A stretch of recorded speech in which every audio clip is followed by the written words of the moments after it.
주말에 친구들과 함께 뭐 골프를 치러 가거나 이런 자신의 어떤 취미 생활을 하던 시간을 이제 코로나19가 그것을 금지해 버렸기 때문에 주말을 가족과 함께 보내게 되는 이런 상황이 이루어진 것입니다. 팬데믹 상황에 의해서 사회적 거리 두기를 통해 가족 간의 거리가 좁혀지면서 우리는 좀 더 자주 만나게 되고 자주 얘기를 하다 보니까 가족 폭력이 줄어든 것은 아닐까라는 가설을 세워볼 수 있는 것입니다.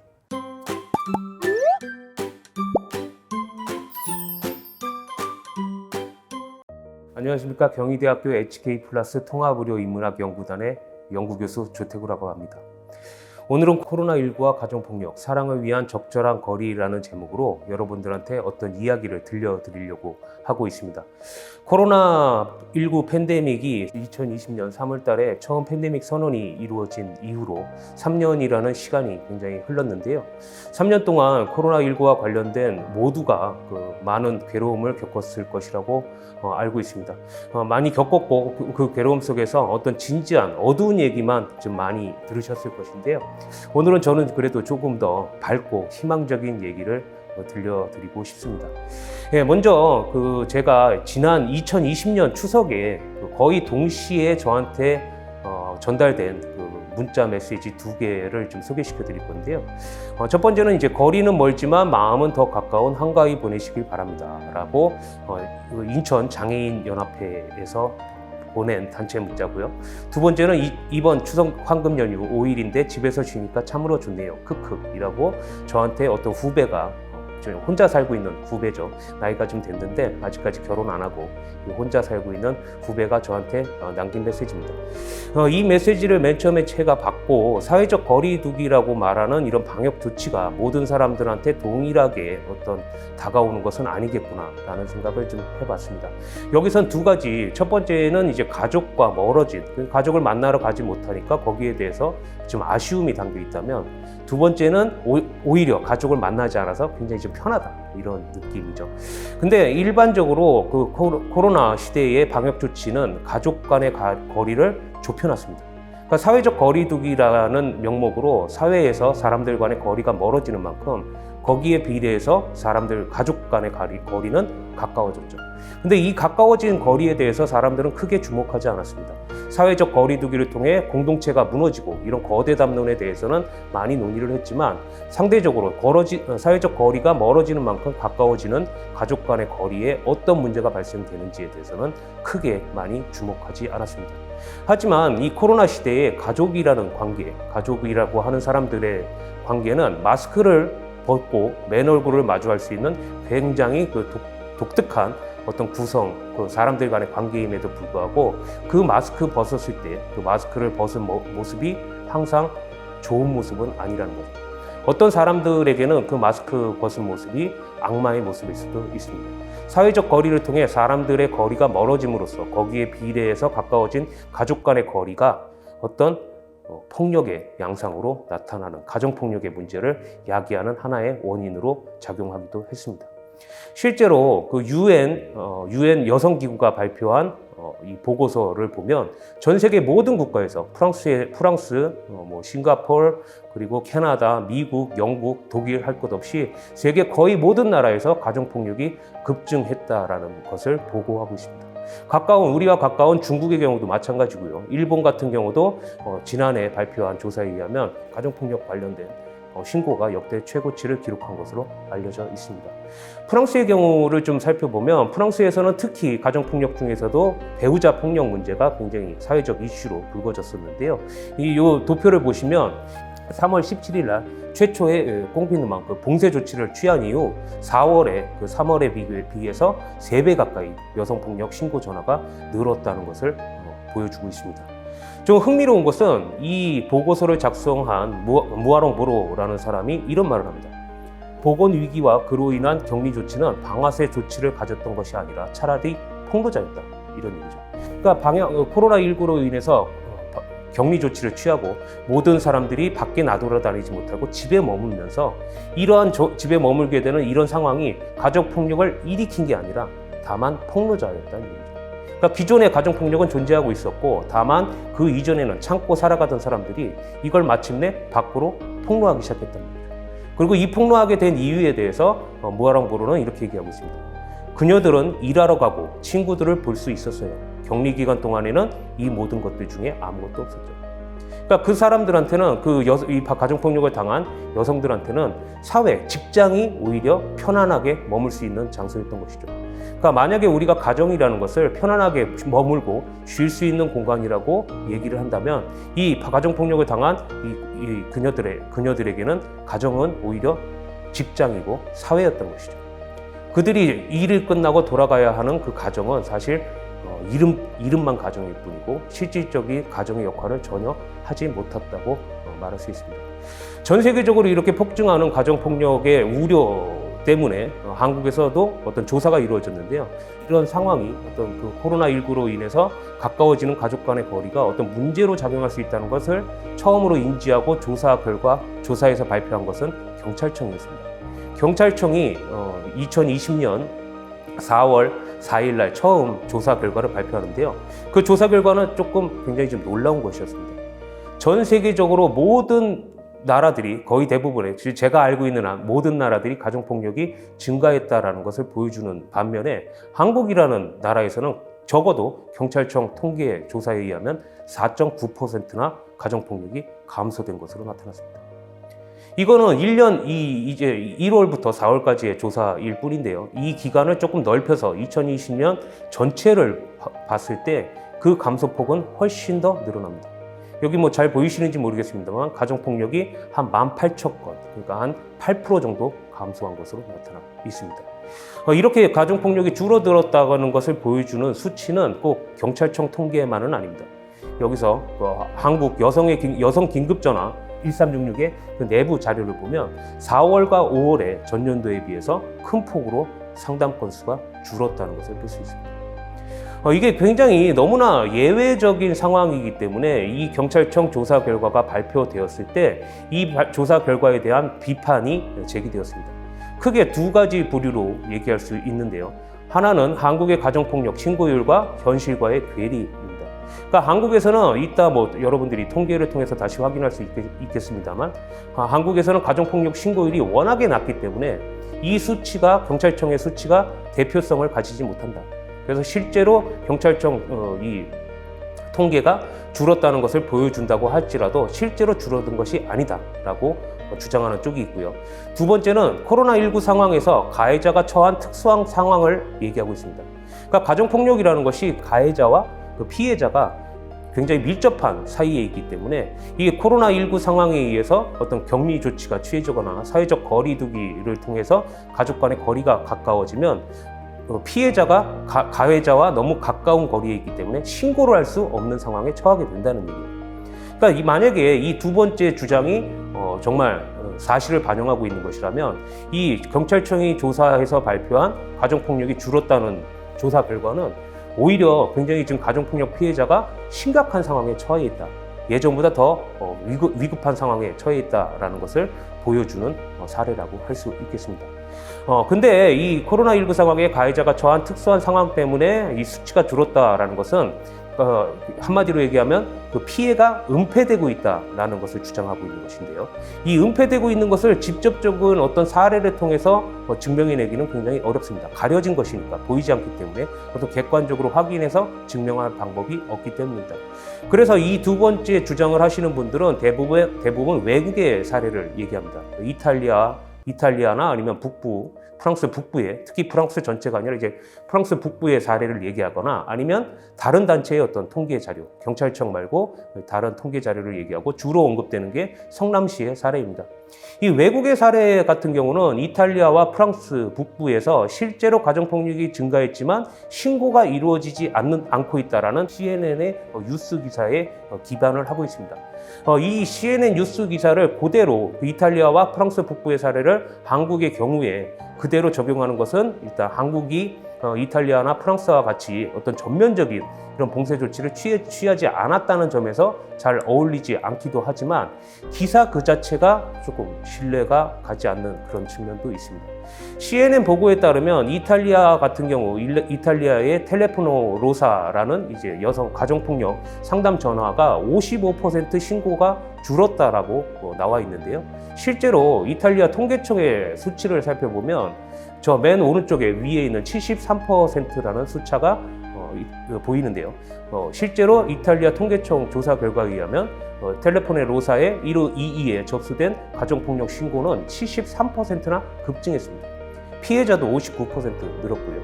이거는 프랑스 북부의 경우도 마찬가지입니다. 프랑스 북부의 경우 CNN의 뉴스는 이 관계자의 발언을 통해서 실제로 폭력은 늘었지만 신고가 줄었다고 말하고 있지만 프랑스 내무부가 경찰청의 통계 조사들을 바탕으로 최근에 낸 통계에 따르면 프랑스 북부 같은 경우는 좀 빨간색으로 표시될수록 이제 신고율이 높은 건데요. 프랑스 파리 다음으로 가장 많은 가정폭력 신고가 접수된 지역으로 밝혀져 있습니다. 이건 국내의 예를 들었을 때도 마찬가지입니다. 국내 같은 경우 이제 성남시가 특별히 조사를 해서 발표했기 때문에 주로 성남시의 예를 가지고 많은 설명들을 하는데요. 잠깐만 좀 읽어보겠습니다. 성남시 가정폭력 피해자 상담시설의 경우 코로나19와 국내에 발생한 2020년 1월 396명으로 2019년에 비해 116명이 감소, 2020년 2월 심각으로 대응 단계가 격상하면서 3월에는 203명으로 급격히 감소, 생활 속 거리두기 단계로 완화된 이후 7월과 8월에는 각각 732명과 604명으로 전년 대비 증가, 이후 코로나19 대응 단계가 2.5단계로 격상되면서 다시 이용자가 감소하는 것으로 나타났음이라고 보고서에 써 있습니다. 이 보고서의 연구 결과를 가지고 많은 연구자들이 실제로 가정폭력이 증가했지만, 그러니까 대응 단계가 굉장히 심각 단계에 있을 때는 가해자랑 붙어 있었기 때문에 감히 여기 가정폭력 상담소를 이용할 수 없었지만 이 심각 단계가 좀 해제되면서 한마디로 가해자가 피해자에 대한 감시가 좀 느슨해진 7월에 급증하게 된 것이다. 이런 주장들을 펼치는데요. 실제로 성남시의 가정폭력 상담소의 사이트에 들어가면 여러분들이 확인할 수 있겠지만 2월, 4월, 5월, 6월에 이렇게 수치가 낮았던 것은 실제로 가해자에 의해서 피해자가 감시가 강화됐기 때문이 아니라 실제로 감소한 이유는 상담소가 문을 닫았기 때문입니다. 코로나 방역 조치에 의해서 상담소가 문을 닫고 실제로 상담 서비스를 제공하지 않다 보니까 이용객 수가 줄었을 뿐입니다. 이걸 보다 명확히 보여주는 게 저 5월, 6월이 굉장히 낮죠. 근데 생활 속 거리두기로 이 방역 조치가 약화된 것은 5월 6일입니다. 그럼 만약에 방역 조치가 약화된 됨으로 의해서 가해자에 의한 피해자의 감시가 약화됐기 때문에 7월에 급등했다라고 주장하기 위해선 사실 6월에 폭등했어야 옳습니다. 하지만 6월도 별 차이가 없죠. 하지만 반면에 7월에 급등하게 되는데 7월에 급등한 이유도 명확히 알 수 있습니다. 성남시에서 운영하는 가족폭력센터가 다시 상담 서비스를 시행했기 때문에 7월에 급등하게 된 것입니다. 그러니까 결국 이 수치가 보여주는 것은 이 수치로부터 도출할 수 있는 결론은 이렇게 코로나19 사태에도 여전히 가정폭력이 존재하는데 이 가정폭력이 존재하는 상황에서도 계속해서 지속적으로 가족폭력 대응 서비스를 유지했어야 되는데 왜 닫았는가? 라는 비판이지 가해자에 의해서 감시가 강화가 됐기 때문에 피해자들이 신고하지 못했다라는 근거 없는 가설이 아닙니다. 실제로 여러분들이 생각해 보셔도 개인 통신이 지금 이렇게 고도로 발달한 사회에서 감히 신고조차 할 시간을 찾지 못해서 피해자들이 신고를 못했다라고 말하는 것은 너무 과도한 해석이라고 할 수 있습니다. 문자를 아까 이탈리아 통계에서 보신 것처럼 그 문자로 신고할 수 있는 서비스도 분명히 존재하거든요. 그 간단한 문제 한번 보낼 시간이 없었다라고 말하는 것은 너무 과도한 주장이라고 할 수 있습니다.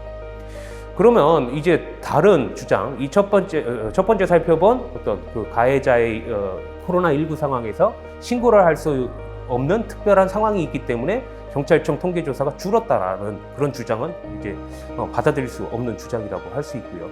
그 반면에 한국의 가정폭력 신고율과 현실과의 괴리라는 것은 여전히 유의미한 비판이라고 볼 수 있는데요. 이 통계를 보시면 아시겠지만 확인할 수 있으시겠지만 한국에서 경찰의 어떤 가정폭력 관련 신고를 하는 비율은 2.3%에 불과합니다. 그러니까 한국의 대부분의 여성들은 혹은 여성들이겠죠, 주로 가정폭력의 피해자들은 대부분의 경우 신고를 하지 않습니다. 그리고 신고를 하더라도 어떤 도움을 요청하지 않고 도움을 요청하고 싶을 때는 가족이나 친척 혹은 이웃이나 친구 그리고 종교 지도자 같은 어떤 공적인 영역이 아닌 사적인 영역에서 어떤 도움을 청하고자 합니다. 근데 이 경찰의 신고율이 2.3%라는 것이 굉장히 낮다라는 것은 사실입니다만 이 낮다라는 사실 때문에 경찰청 통계조사를 부정하는 이런 주장을 하시는 분들이 많은 경우 여성긴급전화 1366이나 아니면 가정폭력 상담소의 통계 수치를 이용한다는데 좀 뭐라고 할까요? 모순이 있습니다. 이거 확인할 수 있으신 것처럼 여성긴급전화 1366에 도움을 청하는 가정폭력 피해자는 0.4%에 불과합니다. 가정폭력 상담소도 마찬가지고요. 이것도 0.4%에 불과합니다. 그러니까 경찰의 통계가 2.3%로 굉장히 낮다는 건 사실이지만 이 가정폭력 피해자가 어떤 공적인 상황에 도움을 요청하고자 할 때 이 여성분들 혹은 가정폭력 피해자들이 도움을 요청하는 기관은 여성긴급전화 1366도 아니고 가정폭력 상담소도 아니고 바로 경찰입니다. 그러니까 가정폭력과 관련돼서 가장 신뢰성을 가진 국내의 통계 자료는 경찰청의 통계 자료일 수밖에 없습니다. 그럼 경찰청의 통계 자료를 부정하면서 여성긴급전화나 하는 다른 관련 기관의 통계 자료를 이용하는 건 모순이고 적어도 우리는 경찰청의 통계 자료를 전적으로 신뢰할 수는 없지만 여전히 그 통계치가 낮다는 건 사실이니까요. 이 통계치가 낮다는 것을 인정하면서도 가장 신뢰할 만한 적어도 다른 기관에 나오는 것보단 신뢰할 만한 통계 조사 결과라고 말할 수 있습니다. 그리고 조금 더 한 발 나가서 생각해 볼 수 있는 건 이 2.3%라는 수치가 얼마나 어떤 사람들이 이 경찰에 도움을 청할까라는 것을 한번 고려해 볼 수 있습니다. 그러니까 대부분의 경우, 한국에서 대부분의 경우 가정폭력 피해자들은 신고를 하지 않습니다. 하지만 어떤 경우에 2.3%라는 굉장히 적은 수의 분들은 경찰에 신고를 합니다. 어떤 경우일까요? 굉장히 심각한 폭력이 발생하고 있을 때 그냥 놔뒀다간 내가 생명의 위협 혹은 심각한 어떤 신체적 위협을 받을 거라는 것이 예상될 때 경찰이라는 어떤 공권력이 개입하지 않으면 도저히 이 상황을 해결할 수 없다라는 판단이 들 때 신고를 하게 됩니다. 그러니까 2.3%라는 수치는 굉장히 낮은 수치처럼 보이지만 굉장히 변동성이 적은 수치라고 해석할 수 있습니다. 한번 상상을 해보십시오. 가정폭력 남편이 지금 굉장히 자기를 죽일 것 같은 위협 상황 속에서 경찰에 신고 전화를 걸려던 어떤 여성이 지금은 코로나 상황이구나 라고 하면서 신고하기를 포기하는 경우는 좀처럼 생각하기 어렵습니다. 그러니까 2.3%라는 어떤 신고율이 낮다라는 것이 대표성이 없다라는 주장도 분명히 가능하지만 반면에 2.3%라는 이런 낮은 수치는 코로나19라는 외부 변수가 별로 작용하기 어려운 상황이라는 해석도 역시 가능하게 만들어줍니다. 그러니까 결국 한국의 가정폭력 신고율과 현실과의 괴리를 얘기하면서 경찰청의 통계 조사를 부정하려면 적어도 두 가지를 인정해야 합니다. 하나는 경찰청의 통계 자료를 부정할 경우에 한국에서 통계의 바탕을 둔 어떠한 가정폭력 연구도 진행될 수 없다라는 것. 왜냐하면 경찰청 통계 자료가 가장 신뢰성이 높은 자료이기 때문이고요. 그리고 또 하나는 경찰청 신고 자료가 적어도 모든 가정폭력이 감소했다는 것을 말해주진 않지만 심각한 상황의 가정폭력은 줄어들었다는 것을 보여줄 수 있다. 왜? 이 낮은 수치가 보여주는 것은 코로나19라는 것이 가정폭력 신고에 그다지 큰 변수로 작용하지 않을 것이라는 걸 역설적으로 보여주기 때문이죠. 자, 그러면 한국 사회에서 결국 가정폭력이 줄어들었다는 것을 인정할 수밖에 없지 않겠는가? 그러면 도대체 왜 줄어드는 건가? 방금 말씀드렸지만 여전히 실제로 줄어든 것이 아니다라는 주장이 가능하긴 합니다. 하지만 아까 말씀드렸듯이 그럴 경우 한국에서 발생되는 가정폭력에 대한 어떤 통계를 기반으로 한 연구는 이제 다 그만둬야 되고 그리고 적어도 특수한 상황에 가정폭력은 줄어들었다는 것을 인정해야 된다라는 겁니다. 반면에 이런 다른 측면에서 전면적 봉쇄나 이동 제한 조치를 시행하지 않았다라는 이유를 말씀하시는 분도 계십니다. 특히 프랑스나 이탈리아 같은 전면적 봉쇄를 시행한 나라에서는 집 밖으로 나오지 못하게 됐죠. 그러니까 너무나 집 안에만 머물러 있다 보니까 가정폭력이 증가한 건데 한국에서는 그런 정도의 수준의 봉쇄 조치는 취하지 않았기 때문에 상대적으로 자유로웠기 때문에 가정폭력이 줄었다라고 말씀하시는데 사실 가정폭력이 줄었다라고 주장할 수 없죠. 이 이유를 가지고는. 전면적 봉쇄나 이동 제한 조치가 다른 나라에선 가정폭력을 증가시켰는데 이 가정폭력을 증가시킨 원인이 제거됐다는 것이 이전과 변화가 없었다라는 주장에 대한 이유가 될 수는 있지만 감소시켰다라는 어떤 적극적인 이유로 활용될 수는 없다는 것입니다. 그래서 전면적 봉쇄나 이동 제한 조치를 시행하지 않았다는 것이 가정폭력이 줄었다는 주장에 대한 어떤 근거로 활용될 수는 없습니다. 그리고 마지막으로 가정폭력은 음주한 남성에 의해 주로 이루어진다. 그러니까 코로나19로 인해서 회식이 줄고 술자리가 줄어들었기 때문에 가정폭력이 줄어들었다라고 주장하시는 일부 어떤 연구자들도 있습니다. 하지만 최근에 그 발표된 식약청의 발표에 의하면 코로나19 이 팬데믹 상황에서 사회적 거리두기 속에서 전혀 음주량은 줄지 않았습니다.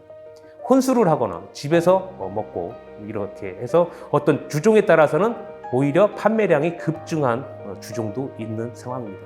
가정폭력이 음주한 남성에 의해 주로 이루어진다는 것도 근거가 없습니다. 실제 통계를 보면 음주에 의한 가정폭력은 그렇게 비율이 높지 않습니다.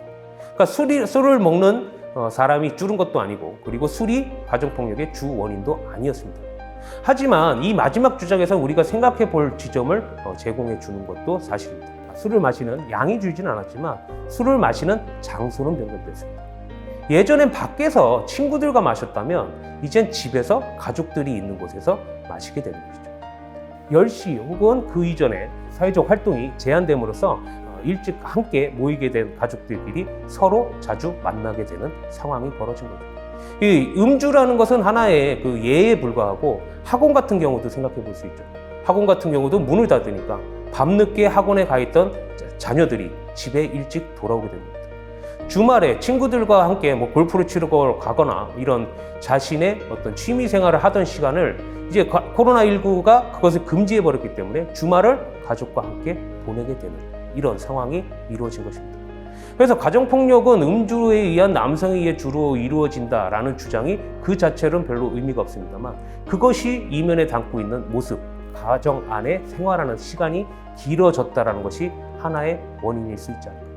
사실 이 마지막 경우에 대해서 우리가 가정폭력이 줄어든 이유로 생각하기가 굉장히 그 이유로 꼽기 굉장히 주저하는 이유는 이게 너무나 단순하고 너무나 특징 없고 너무나 당연한 너무 맹숭맹숭한 것이기 때문일지도 모릅니다. 한마디로 가족끼리 코로나19 팬데믹 상황에 의해서 사회적 거리두기를 통해 가족 간의 거리가 좁혀지면서 우리는 좀 더 자주 만나게 되고 자주 얘기를 하다 보니까 가족폭력이 줄어든 것은 아닐까라는 가설을 세워볼 수 있는 것입니다. 이 가설을 직접적으로 어떤 입증해주는 자료를 찾기는 상당히 어렵습니다. 하지만 우리가 어떤 코로나19 상황에 가족 간의 사이가 괜찮아졌다, 적어도 나빠지지 않았다라는 것을 보여주는 통계 자료는 있습니다. 가족 실태 조사 분석 연구라는 것인데요. 이제 5년마다 보도하는 것입니다만 보시면 2015년에 하루에 1시간 미만으로 배우자와 대화를 하는 사람이 66%였다가 이제 코로나19엔 58%죠. 이것도 상당히 높은 수치이긴 합니다만. 그리고 1시간 이상 대화를 하는 사람들 퍼센트가 41%로 올라갔습니다. 만족도도 역시 올라갔고요. 초등학생의 경우도 여기서 보시면 초등학생 같은 경우 학원에서 그 방과 후에 학교 이후에 학원에서 머무는 퍼센트가 60%였다가 이제 37%로 굉장히 급감합니다. 그리고 집에서 부모님과 함께 이 머무는 머무는 그 퍼센트가 19%에서 이제 코로나에서는 42%로 급증합니다. 가족끼리 좀 더 자주 만나게 된 것이죠. 초등학생만 이럴 뿐만이 아니라 특히 청소년 자녀 같은 경우도 변화가 있습니다. 청소년 같은 경우도 이제 부모님과의 관계가 더 좋아졌다는 것이 훨씬 더 높고요. 특히 인상적인 것은 아버지와의 관계입니다. 그게 잘 보이시는지 모르겠습니다만 맨 오른쪽 같은 경우 아버지가 나를 믿어주신다. 아주 비교할 수 없을 만큼 폭증했다는 것을 확인하실 수 있습니다. 그리고 이 왼쪽에 그 4번째 차트 같은 경우가 아버지가 나의 친구를 아신다. 예전에는 아들이 어떤 친구가 있는지 누구랑 노는지 전혀 알지 못했지만 코로나19 팬데믹 상황 2020년 상황에서 조사한 결과에는 상당히 아는 경우가 많습니다. 그 중간에 아버지와 다툼이 많다, 아버지는 다투기도 한다, 나한테 화를 낸다, 이런 부정적인 수치도 분명히 상승했지만 오히려 이 양쪽에 있는 아버지와의 관계 변화에 비추어 봤을 때 이 싸움이 늘어난 부정적인 결과가 과연 부정적인 의미만 갖는 것일까 생각해 볼 수 있습니다. 그 이전에는 아버지와 만날 기회도 없기 때문에 아버지한테 잔소리를 들을 일도 없고 아버지와 싸울 일도 없었습니다. 하지만 코로나19 팬데믹 상황 속에서 아버지를 아버지와 그죠? 주로 아버지겠죠? 청소년 자녀와 아버지의 만남이 빈번해짐으로써 만족도도 올라가고 여러 가지 관계가 개선됐다고 생각해 볼 여지가 있습니다.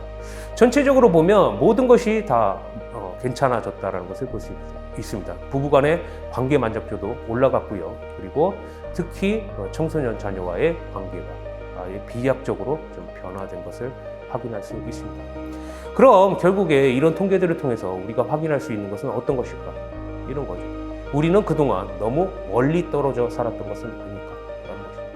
코로나19 팬데믹 시대의 사회적 거리를 통해서 우리는 너무 멀리 떨어져 살았던 관계를 조금 좁힌 것은 아닐까.